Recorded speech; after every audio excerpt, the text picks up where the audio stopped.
consagrar a nossa vida diante do Senhor, é a gente se reservar totalmente para Ele. E isso não é um ato isolado no domingo pela manhã, em um mês de fevereiro, mas esse é um ato de um culto diário ao Senhor, em que eu e você consagramos a nossa vida a Ele. Quem ama consagrar a vida a Ele, diga amém. Amém. A gente consagra a vida a Ele, porque é dele, afinal é dele, pertence a Ele. Nós só suspiramos porque Ele nos dá a dádiva da vida, o privilégio de podermos servir a Ele. Nesta manhã de consagração, eu gostaria que você agora, com o seu pensamento, o seu ser voltado para Deus, que você adorasse ao Senhor, abrisse o seu coração diante dele. Agora não é hora de pedir ao Senhor coisa alguma. Agora é hora de nós derramarmos diante dele com quem ele é e adorar a ele na beleza da santidade dele, rasgar o nosso coração e não as nossas vestes, prostrar diante dele e render a ele com todo o nosso coração. Você que pode, vamos orar agora. Pai, em nome de Jesus, Senhor, que alegria estarmos aqui nesta manhã, manhã de Santa Ceia na casa do Senhor, em que vamos participar do corpo do sangue do Senhor, representado pelo pão e pelo suco da vida. Senhor, e nós estamos aqui com muita gratidão no nosso coração. É o que a irmã Sara disse aqui, a palavra de hoje é gratidão. Muita gratidão em nosso coração ao Senhor. Senhor, o Senhor que tem nos sustentado com vida em vida, o Senhor que tem nos coberto com a tua paz, o Senhor que não nos tem deixado faltar, meu Deus, bem algum. Te louvamos pelo pão de cada dia que está em nossa mesa, te louvamos pelo fôlego de vida, te louvamos por te conhecer, te servir como o único e suficiente Salvador que o Senhor é. Te louvamos, Senhor, pela beleza e a grandeza da tua santidade. Te louvamos, Senhor, porque outrora nós éramos trevas e agora somos luz, luz da pessoa bendita de Jesus Cristo, nosso Senhor. Te adoramos, irmão. Se você puder, levante a sua mão, abra o seu coração. Você é adorador, você é servo, você é filho. Levante a sua mão, é você e Deus. Adore ao Senhor, adore a Ele com todo o seu coração. Faça como o salmista, bendize com minha alma ao Senhor, e tudo que em mim, bendiga o teu santo nome. Ah, Senhor, Senhor, derramamos diante de ti, Senhor, e nos damos ao Senhor. O Senhor é santo, o Senhor é tremendo, o Senhor é o Rei de toda a terra, o Senhor é o Senhor dos exércitos, o Senhor é Senhor absoluto sobre a nossa vida. Ah, Senhor, nesta manhã tão especial, nesta manhã em que o teu Espírito Santo está pairando em nosso meio, nesta manhã em que o teu Espírito Santo está nos envolvendo, nós esvaziamos de nós mesmos, não queremos pensar em coisa alguma, Senhor, meu Pai, que não seja te adorar, te bendizer, te exaltar, render graças ao teu nome, ó Altíssimo. Ah, Pai Celestial, em nome do Senhor Jesus, seja adorado.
adorar é o meu grande prazer. Eu dou ao Senhor, Pai, Filho e Espírito Santo, toda a adoração do meu coração. Diga, eu vim para te adorar, e com todo o meu ser, em nome de Jesus. Amém. Chegue pelo menos perto dos 3 irmãos e diga para eles assim: adorar ao Senhor é o nosso grande prazer, meu irmão. Pelo menos perto dos 3, diga: adorar ao Senhor é o nosso grande prazer, meu irmão.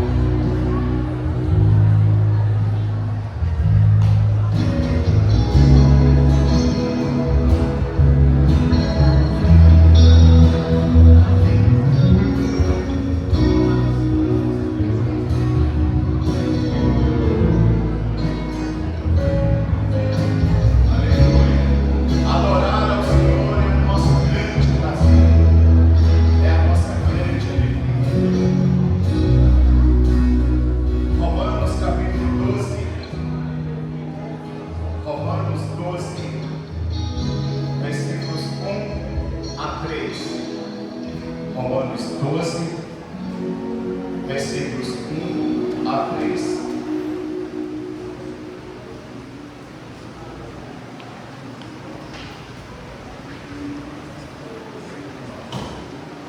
Quem quiser acompanhar aqui no telão, pode olhar para cá, a gente vai ler juntos. Rogo-vos, pois, irmãos, pelas misericórdias de Deus, que apresenteis o vosso corpo por sacrifício vivo, santo e agradável a Deus, que é o vosso culto racional. E não vos conformeis com este século, mas transformai-vos pela renovação da vossa mente, para que experimenteis qual seja a boa, agradável e perfeita vontade de Deus.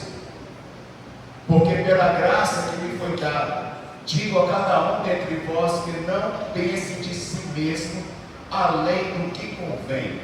Antes, pense com moderação, segundo a medida da fé que Deus repartiu a cada um. Pode sentar, por gentileza. Glória a Deus. Eu amo muito esse texto.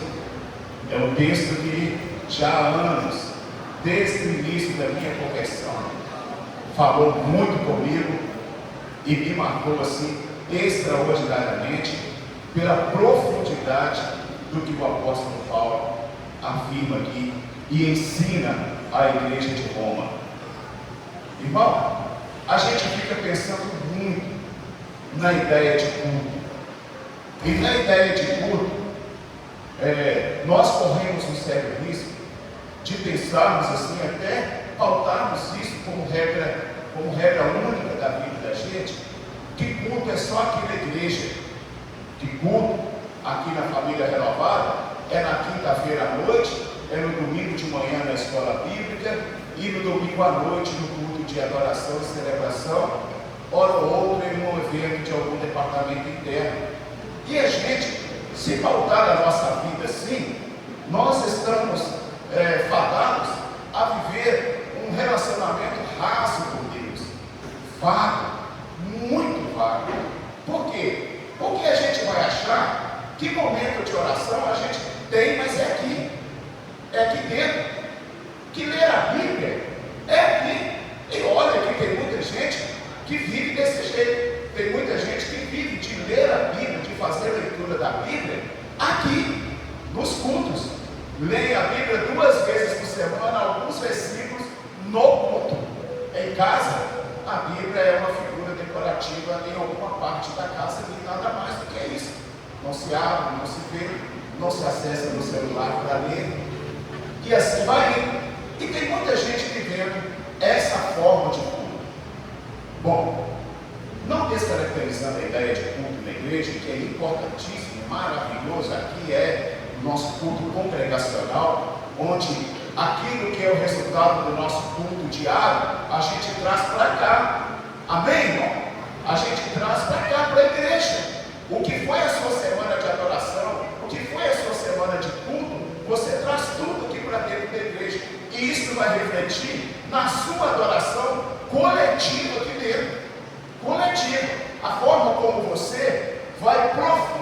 adorar a Deus ou não. Não é que Deus, tipo assim, vai fazer algo extraordinário assim, vai te dar uma unção maravilhosa, vai abrir os seus olhos espiritual e vai mover intensamente se você não está naquela direção. Ele não vai fazer isso só no culto aqui. Ele vai fazer isso se você estiver na rota. Na rota. Aí ele vai mesmo fazer, ele vai abrir seus olhos, ele vai mover com poder e glória, ele vai agir tremendamente, coletivamente, ele vai assim operar de uma forma extraordinária em você. Dito isso, o que o apóstolo Paulo está dizendo aqui à igreja de Romanos? Ele fala aqui sobre um culto que ele chama de culto racional.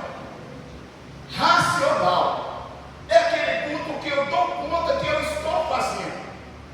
É aquele culto que ele está vivo aqui no meu estado consciente.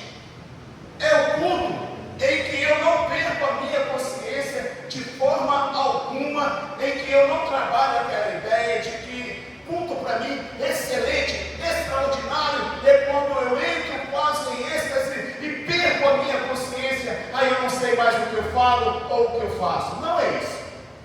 Paulo aqui está dizendo de um culto racional.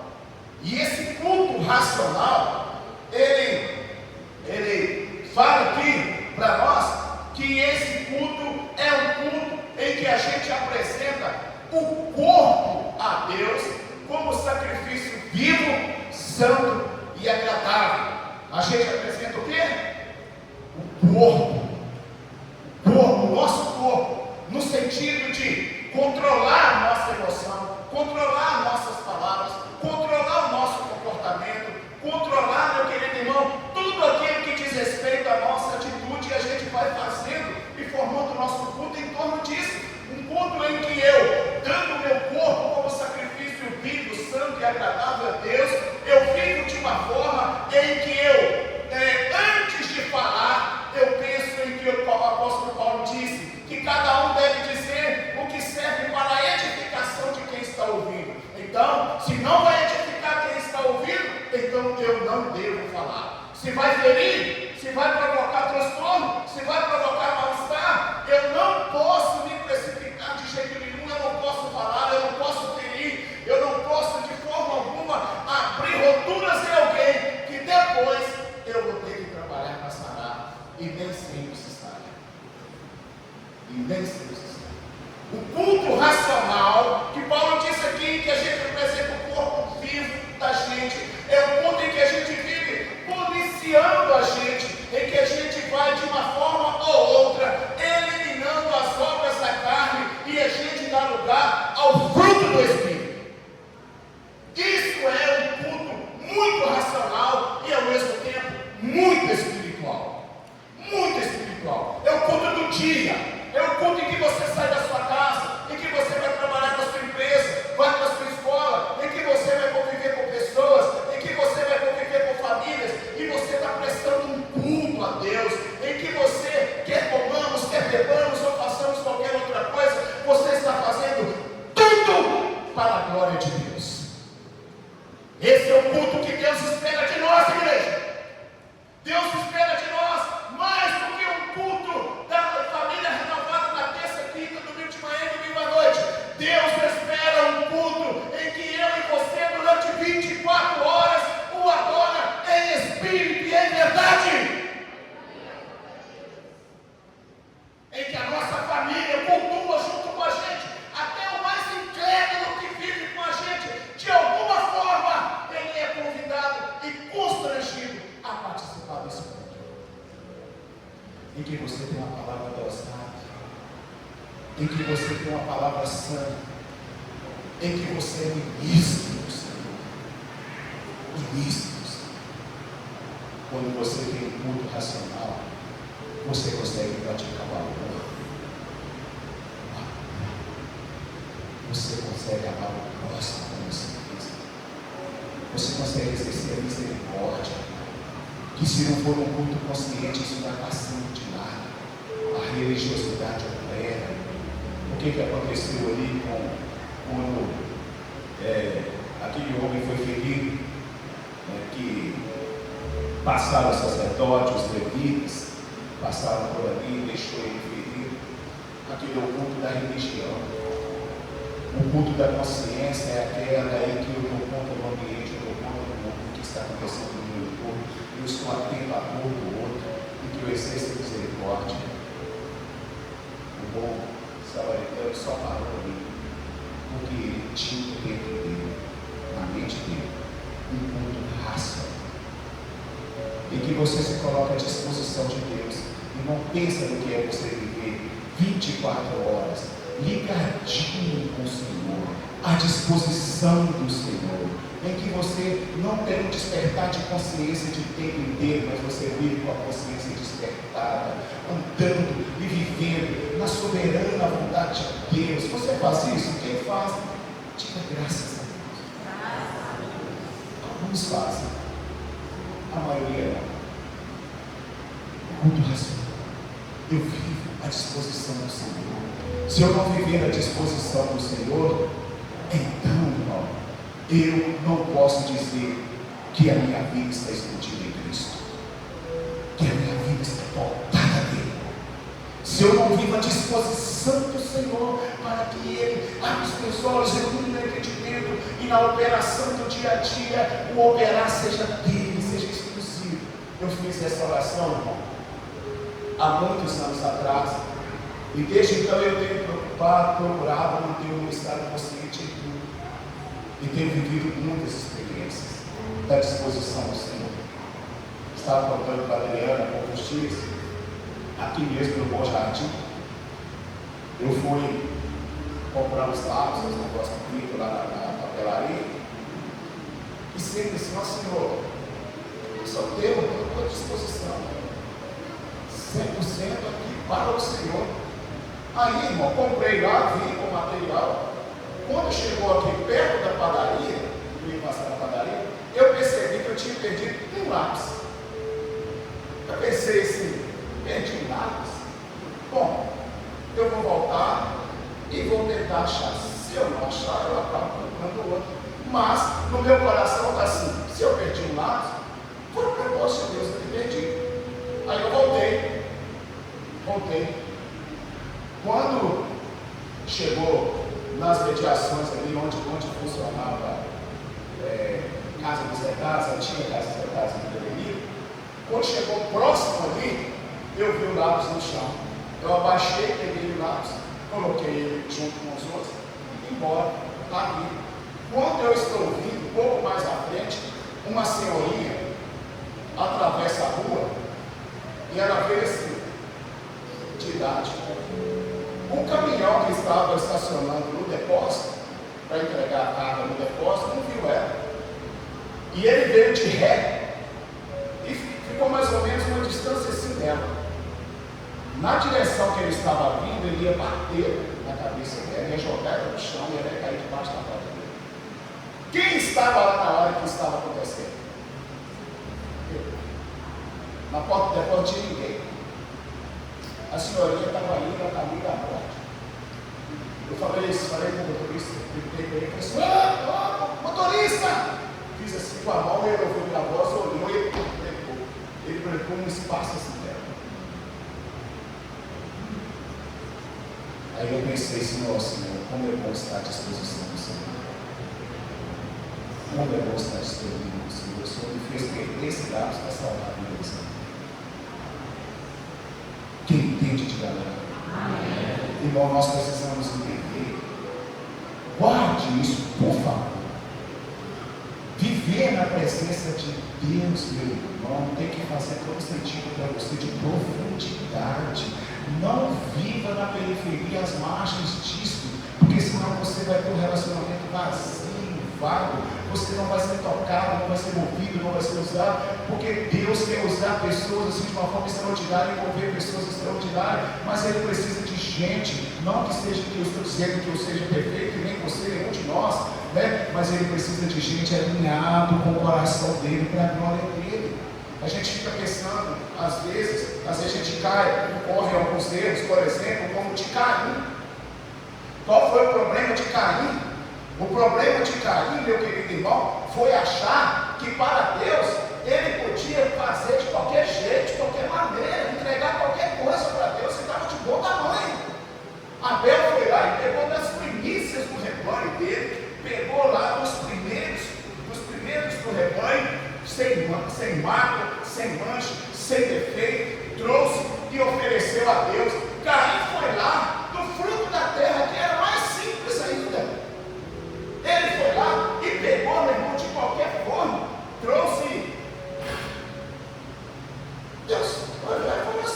Não.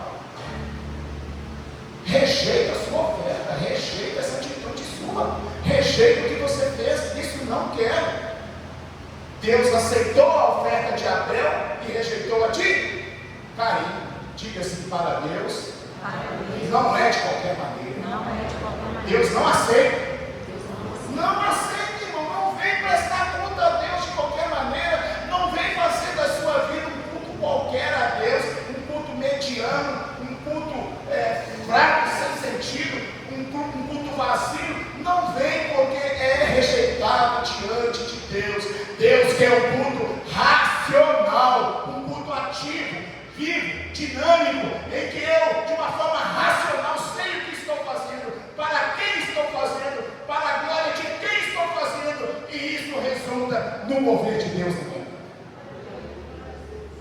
Meu irmão, se Deus aceitasse as coisas de qualquer maneira, Ele teria aceitado o que Nadab e Abiú fez, quando achou que podia fazer do jeito deles, do jeito, colocou incenso que não devia, botou fogo necessário e foi oferecer a Deus, como se eles pudessem fazer isso. Aquilo ali tinha que ser ao modo de Deus.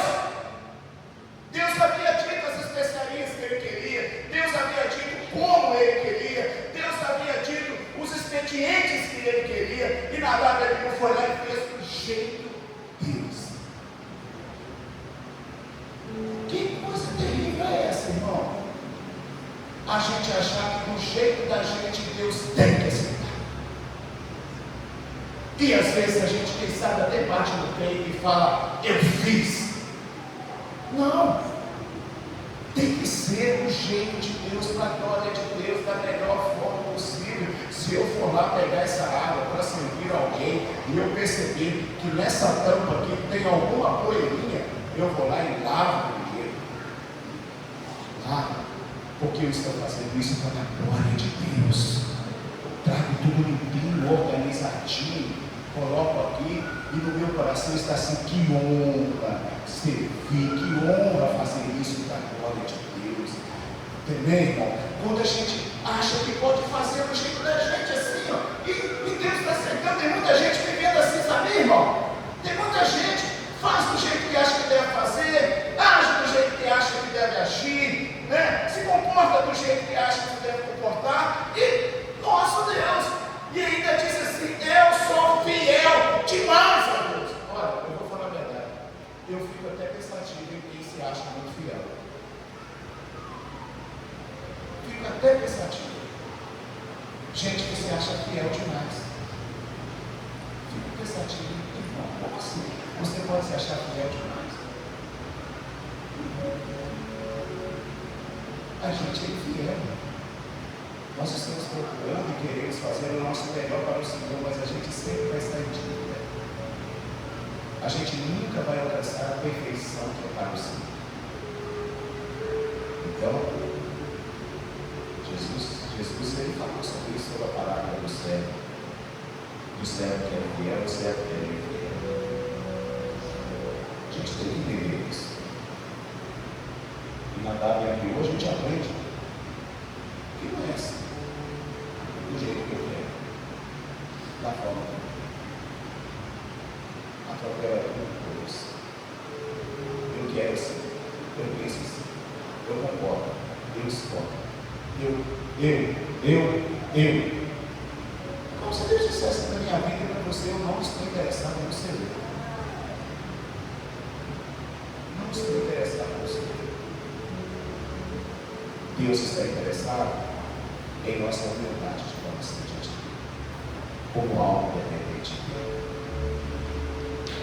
Se Deus aceita, se Deus assim, de qualquer forma vale para ele, então por que? A gente pergunta, né? O que aconteceu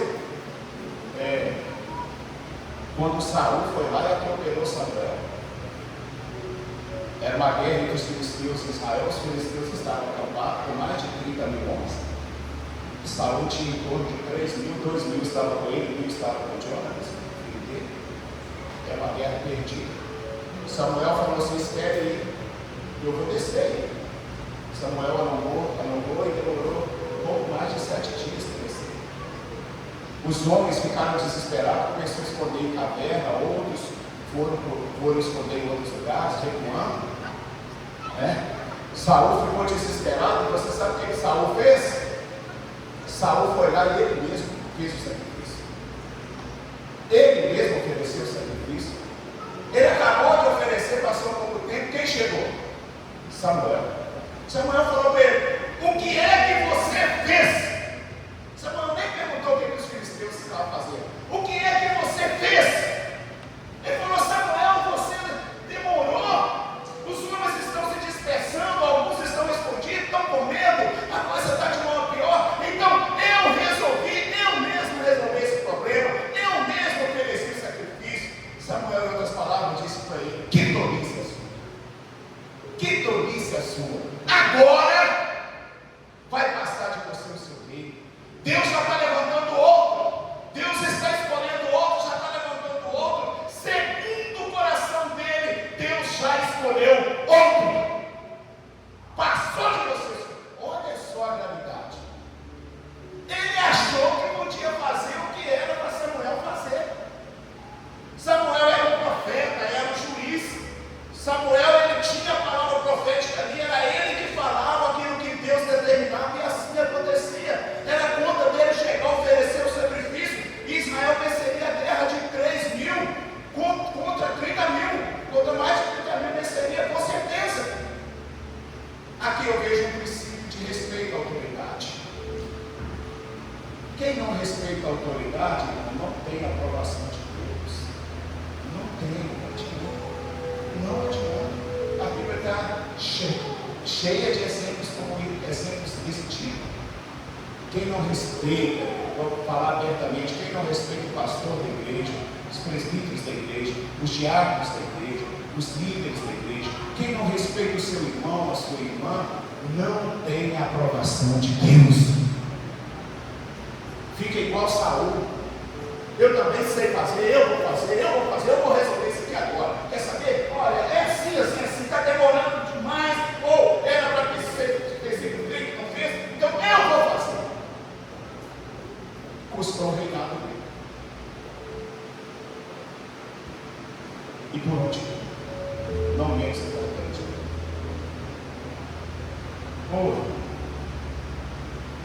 às vezes só boa intenção não vale. Mas eu fiz isso para melhor essa intenção. Me desculpa, tá? Mas eu fui lá e fiz, mas eu fiz com boa intenção. Se não era para você fazer, não faça. Deixa para quem é para fazer. Não atropele ninguém. Usar, você conhece a história dele. Israel estava conduzindo a arca de Deus em carro de bois. Quem fazia isso eram os filisteus, conduzindo Baal, Astarote e outros mais, conduziam em carro de boi. Israel não. A ordem de Deus era que os sacerdotes levitas conduzissem a arca. Era 4. Era um pegando de um lado, outro pegando do outro, o outro conduzisse ela aqui no ombro. Não era para carro de boi, não. Não é. Tudo fora de propósito do Senhor. Os bois tropeçam, Os bois tropeçam, o Zá vai lá e o quê? Põe a mão na arca. A ideia dele é: a arca vai cair, eu vou segurar ela aqui agora para ela não cair. O que aconteceu com o Zá? Deus abriu rotura, a palavra que está lá na Bíblia. Deus abriu um buraco dele, fulminou ele e caiu morto. Porque ninguém podia tocar. A forma de carregar e conduzir a arca não é igreja. A arca é um princípio sagrado. E a gente não toca, mete a mão da gente no sagrado. No sagrado a gente respeita, a gente honra e a gente glorifica a Deus. Quem entende, diga amém. Ele teve boa intenção? Teve. Deus aprovou a boa intenção dele? Não. E tem muita gente que faz, meu querido irmão, aquilo que parece ser o melhor a ser feito, com boa intenção, mas da forma como Deus desaprova. No jeitinho brasileiro, bem ao nosso redor, da nossa maneira. do jeito que a gente acha que devia. Vou dar um exemplo simples, aquele vídeo que o pessoal fala que eu dou muito exemplo com água, né? Com copo, com tudo, né?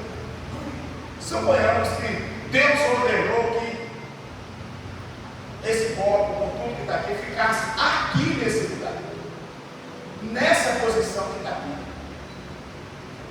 Alguém chega e diz assim: não, está muito bom, está bonito, né? Não, mas eu vou fazer melhor para a glória de Deus. Eu vou tirar isso daqui e vou colocar em cima de um pedestal bonito, e vou colocar umas coisas aqui embaixo, vou colocar tal, e eu vou colocar ele ali, vai ficar muito melhor.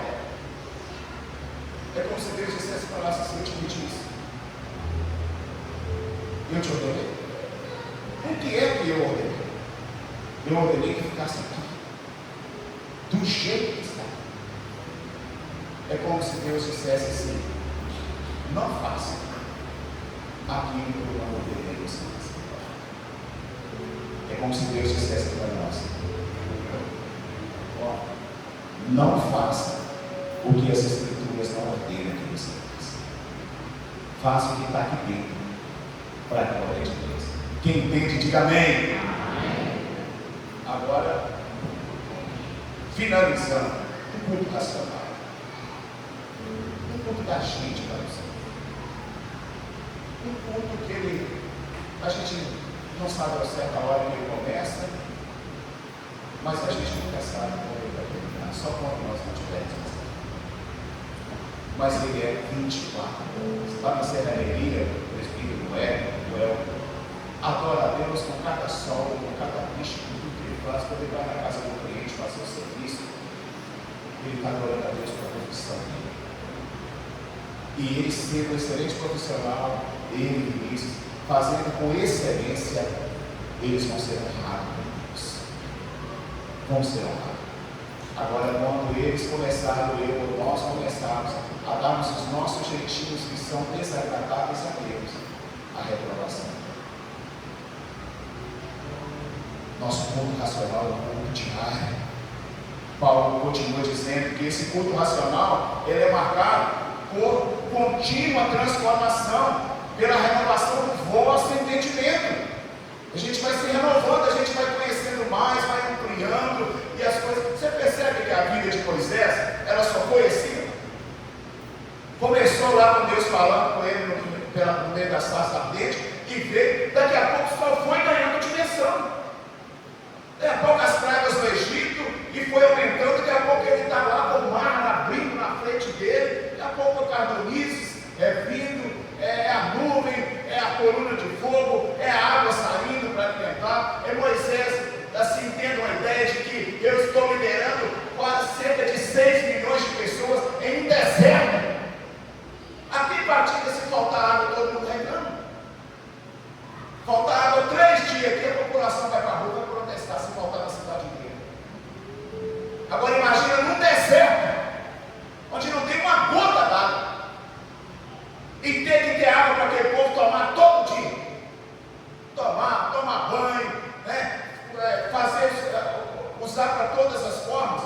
Cerca de 6 milhões de pessoas, todos os dias, num espaço de cerca de quase 40 anos. Gente, Moisés viveu, por isso que, do meu ponto de vista, Moisés é um profeta assim, quase um palavra. Quase um palavra. Não estou colocando ele perto de Jesus, mas ele viveu coisas, o que, irmão? Que foram só direcionando, ó, só aumentando de dimensão. Mas quem foi Moisés?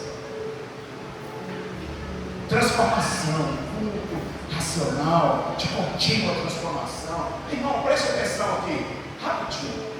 Irmão, tem gente que está com a mentalidade ainda de 20 anos atrás, de 30 anos, que enxerga a igreja como se fosse uma igreja de 30 anos atrás. Nós estamos conversando com outra geração. Nós não estamos há 30 anos atrás e nem temos que ter cabeça de lá mais não. A gente tem que saber situar na linha do tempo. Ó, aqui, nós já tivemos aqui, mas hoje estamos aqui. A palavra é a mesma, a veracidade dela é a mesma, o poder dela é a mesma, mas a forma de comunicar modificou tudo, passou a ensinar por parábola. Ensinar por parábola, ninguém fazia o que. As pessoas chegam a dizer, ele ensina com muita autoridade, não como os fariseus. Os soldados foram lá para eles mandaram, quando chegou perto dele, ouviu o discurso dele, voltou falando assim, nós nunca ouvimos um homem falar daquele jeito. Nunca ouvimos. Ele modificou tudo. Ele levou ali como se ele tivesse levado o ensino dele para, digamos assim, 2000 anos depois, que é o que nós estamos aqui. Perfeito. A gente não pode ter mente retrógrada, ficar apontando lá para trás, a gente está lá na frente, a gente aponta para mal, a gente não aponta para lá não, irmão, é para cá. Cultivamos a mesma vida de jejum, de oração, leitura bíblica, santidade, temor, isso aí não muda nunca. Mas a nossa mente é uma mente o quê? Renovada. Quem entende, diga amém. Renova a sua mente. Não fique falando de coisas que estão lá atrás, que hoje não faz o menor sentido hoje. Renovação de mente para servir a Deus, transformar o entendimento, para derramar diante do Senhor, ser transformado. A Bíblia diz que nós devemos ser transformados de glória em glória. Não é ficar aqui com a glória que foi um dia, não. É de glória em glória. Bom, finalizando aqui, o que ele diz? Se vocês fizerem isto, vocês vão experimentar a boa, perfeita e agradável vontade de Deus. Coloque-se de pé, gente. Quem entendeu, diga amém. Uma das orações que eu faço muito, todos os dias, é: Senhor, me mostre o que o Senhor está fazendo nesse tempo. Mostre-me a direção que o Senhor está apontando a sua igreja para esse tempo. Me dê uma mentalidade que seja uma mentalidade do Senhor para esse tempo. Quais são os teus direcionamentos e os mapas do Senhor? É isso que eu quero saber. Que se não renovarmos, e olha só, presta atenção, irmão. Observe, para você saber se você é renovado ou não. Está renovado ou não, seu entendimento. Se você está vivendo a mesma vida, não muda nada em você. Continua falando as mesmas coisas, fazendo as mesmas coisas. E quem sabe de tempo em tempo você está ouvindo alguém dizer para você, você não muda nunca. Isso é sinal que você está no retrocesso, retrógrado, naquilo. Renovação de mente, renovação de atitude, renovação de entendimento, na forma de entender. Eu era treva, mas agora eu não sou mais, agora eu sou luz. Amém? Você tem que ir modificando o seu modo de vida. Seja uma esposa melhor, um esposo melhor, um filho melhor, um obreiro melhor, seja um funcionário melhor. Renove a sua mente, renove o seu entendimento. Pare de ficar falando as mesmas coisas que já perderam sentido há muito tempo. Renove a sua mente. Quem entende, diga amém. Amém. Vamos orar então? Quero convidar os diáconos aqui à frente, a gente vai orar. Já vamos orar consagrando a ceia do Senhor. Estou muito feliz, olha quantas pessoas veio, olha para trás para você. Que bênção, que vieram hoje de manhã. A gente não tem muito de manhã, né? Escola, que maravilha, que bênção. Aleluia. Enquanto eles pegam, irmão, vamos fazer uma oração. Senhor, nós ouvimos a Tua palavra aqui nesta manhã. E nós entendemos que, Senhor, assim como Caim, que fez do jeito dele, e trouxe para o Senhor uma oferta qualquer, e o Senhor recebeu a de Abel e rejeitou a dele, porque não é de qualquer forma. Não. É o modo do Senhor, para a glória do Senhor, é de honra ao Senhor. Senhor, assim como Nadab e Abiú, que achou que devia fazer o culto que queria, na igreja o que queria, da vida deles com o Senhor, que queria e ofereceu um pouco estranho, Senhor, e o Senhor os rejeitou, morreram os dois. Nós não queremos ficar morrendo espiritualmente por fazer as coisas bem, Senhor, do nosso modo, do concordo, discordo, do acho, não acho, do tem que ser, não tem que ser. Nós queremos, Senhor, não incorrer no erro de Saul, que não respeitou, Senhor, o ministério profético de Samuel, o ministério sacerdotal de Samuel, e ele mesmo ofereceu o sacrifício que era para Samuel, o grande profeta, oferecer, e o Senhor o rejeitou e o tirou do reino, o reino que seria passado para a família dele, agora vai para a casa de Jessé, vai para Davi. Senhor, nós não queremos atropelar ninguém, nós queremos respeitar, honrar aqueles que o Senhor constituiu para ministrar ao nosso favor. Nós queremos, Senhor, conversar com os nossos líderes e saber qual é a direção que Deus está dando a eles. Senhor, ilumine-nos e direcione-nos em tudo para a glória do teu santo nome. Como Paulo ensinou aqui aos romanos, Senhor, nós queremos, Senhor, apresentar ao Senhor os nossos corpos como sacrifício vivo, em um culto santo e agradável ao Senhor, um culto racional, muito racional, um culto que dura não só 24 horas, mas um culto que dura a vida toda da gente nessa terra, com respeito, com humildade, com simplicidade, com fidelidade, Senhor, com domínio próprio, Senhor, Senhor, com amor, com perseverança, com santidade ao Senhor. Ilumine-nos e direcione-nos em tudo, Senhor. Fazer prosperar a família renovada, fazer prosperar a tua casa. Dai-nos, Senhor, dezenas e centenas de outros mais, aqueles a quem o Senhor tem chamado para esta obra extraordinária aqui, para a glória do teu nome. Consagramos-nos ao Senhor de corpo, de alma e de espírito em todo o tempo. Consagramos também, Senhor, os elementos ao qual vamos participar da ceia gloriosa do Senhor agora. O pão, agora, não é só um simples pão, mas ele representa o corpo do Senhor dado por nós na cruz do Calvário. Assim como o suco da vide representa o teu sangue vertido por nós na cruz do Calvário, para que a tua amada igreja possa participar da tua ceia, Senhor. Consagramos tudo diante de ti, para a glória do teu nome. Amém, amém e amém. Podem fazer esta missão.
enquanto comiam, Jesus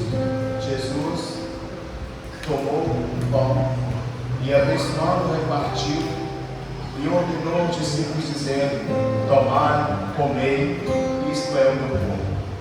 A seguir tomou o cálice e, tendo dado graças, o deu aos discípulos, dizendo: bebei dele todos, porque isso é o meu sangue, o sangue da nova aliança, derramado em favor de muitos para a remissão de pecados. Amém. Graças a Deus. Que alegria, irmão, participar da ceia do Senhor. Já assim passou aqui e falou assim: que alegria te servir a ceia, né? Que maravilha. Eu falei: que honra ser servido pelo Senhor. É uma honra, não é? É uma alegria extraordinária. Você que pode, troque o seu braço com o seu irmão e diga para ele assim: que bom ter comunhão com você. Troque.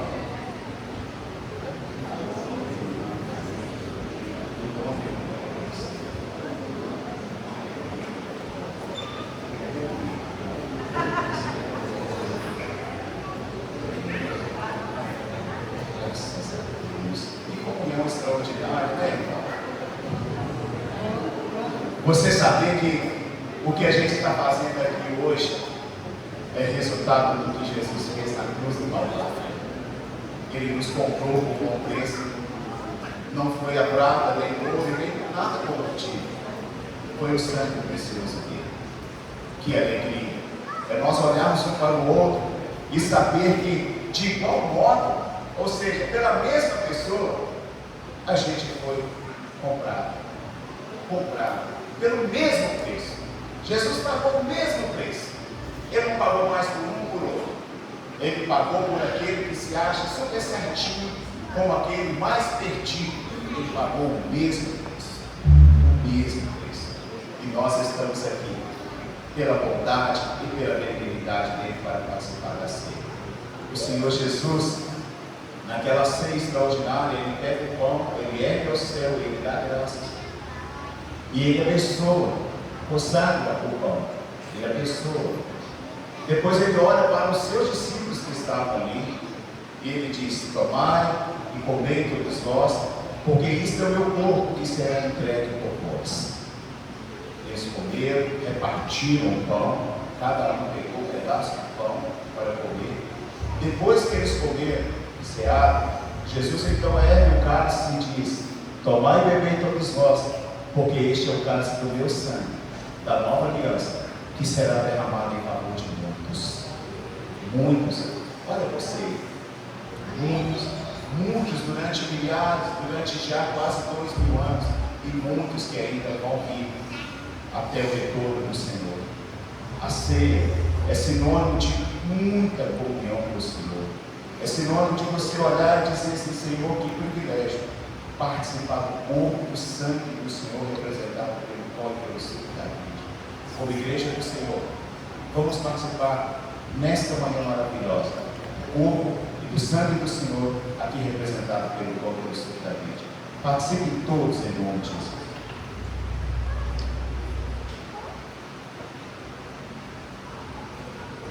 Agora levante o seu cálice em gratidão ao Senhor. Se você não participou, coloque-se de pé também, levante a sua mão direita. Foi Ele, através do sacrifício dele na cruz do Calvário, que Ele comprou para si homens de todas as tribos, línguas e nações. Ele comprou para si, Ele trouxe para a presença dele, Ele abençoou essas pessoas, todos nós, com o Pai Celestial. Nós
nós celebramos o que é nele. Não é? As ceias são para todos os irmãos da igreja.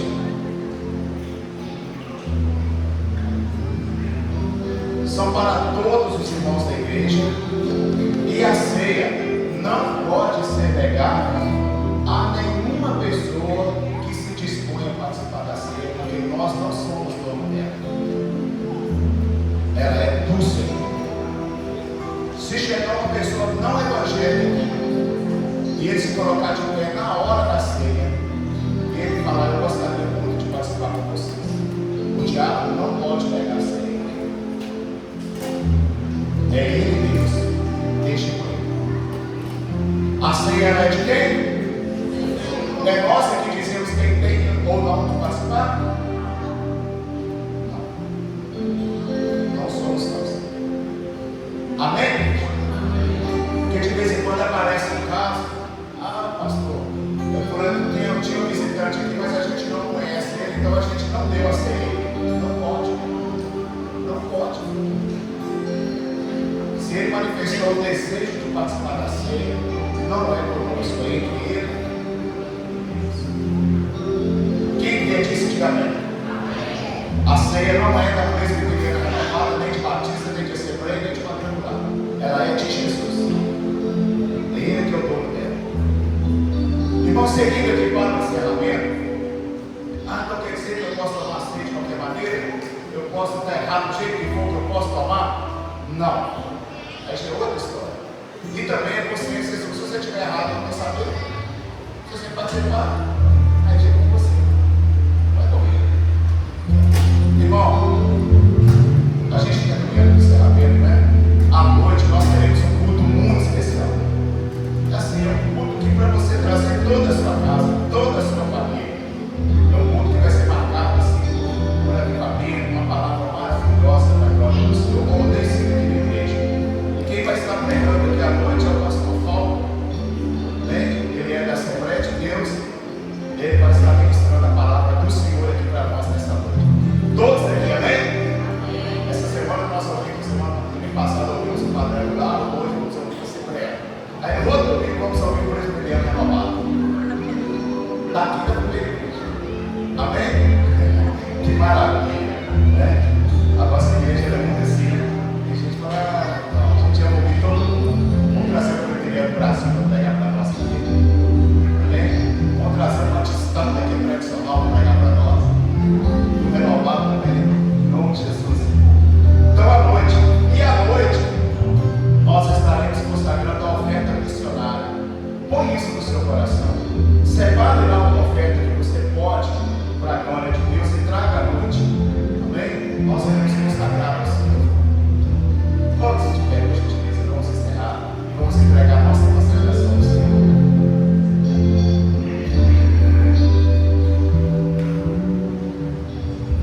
Pai, no nome de Jesus, nós neste momento entregamos esta consagração que foi feita até após a ceia do Senhor. Receba diante de Ti para a glória do Teu Santo nome. E nós aprendemos aqui hoje, Senhor, que o nosso culto é racional. Ele dura a vida toda. Ele glorifica ao Senhor no dia a dia. E quando a gente vem para cá de forma congregacional, a gente já vem com o culto que a gente presta ao Senhor todos os dias. E aqui, unidos no Senhor, todos nós adoramos ao Senhor em seu coração. Muito obrigado, Senhor. Receba essa consagração, leve-nos em paz, na bênção, na unção e direção do Teu Espírito Santo o tempo todo, em todo o tempo, para a glória do Senhor. Abra sua mão na sua frente. Que a graça de nosso Senhor e Salvador Jesus Cristo, o amor de Deus nosso Pai e a comunhão maravilhosa do Espírito Santo de Deus permaneça sobre o rebanho do Senhor eternamente toda